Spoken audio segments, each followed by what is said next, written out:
Yes, nyumba yetu inauzwa hii hapa. Ina vyumba vitatu vya kulala, kimoja master. Ina square mita 420 eneo lake.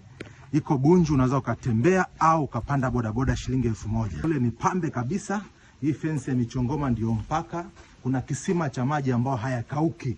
Yaani mvua, kiangazi, maji hayakauki. Unaona bwana? Mipaka yake ndio hii hapa. Mpaka wake huu hapa. Nyumba yetu iko safi kabisa. Iko safi kabisa, mazingira mazuri sana. Mazingira ni mazuri, bei ya kutupa. Mwenyewe anataka milioni 50, maongezi hapo. Yes, mpaka ndio hapa. Mpaka ndio hapa. Majirani wote ni pambe, hakuna jirani mnyonge. Majirani wote ni pambe. Huku ni nyuma. Nyumba bado ni mpya kabisa hii. Yes.